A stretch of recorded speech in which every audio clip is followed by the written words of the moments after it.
At the age of 14, are there any 14-year-olds here today? Lift your hand if you're 14. Any 14-year-olds? Any 13-year-olds? Any 15-year-olds? Boys, I mean. Okay, you two stand.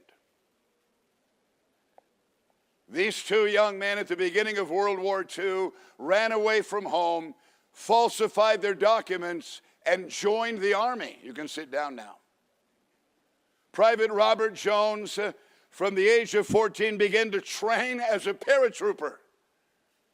At the age of 16, July 23rd, 1944, in the immediate aftermath of D-Day, he parachuted with other troops into northern France and was shot and killed by a sniper. But he wanted to make a contribution, and he gave his youth to that purpose. The youngest man who stormed the beaches on June 6, 1944, was Jackson Hoffer. He was 15 years old. Again, he falsified his documents, joined the army. In those days, you had to be at least 18.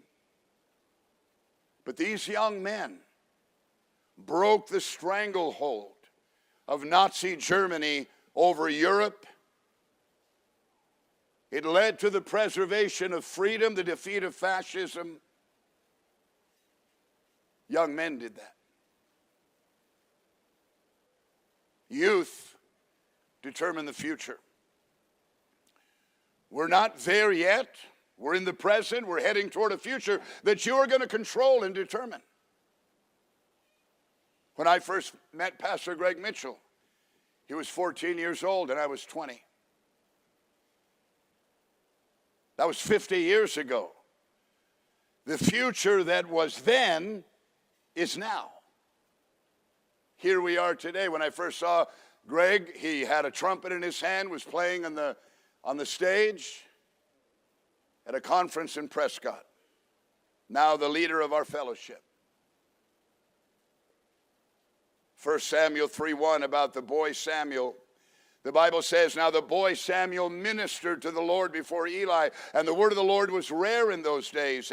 There was no widespread revelation until God began to speak to Samuel. And Samuel heard the voice of God. And the present distress in the nation of Israel, because it was void of God's voice, began to come to an end under the ministry of this single individual, Samuel, who God visited when he was probably 7, 8, or 9 years old. I mentioned Joseph.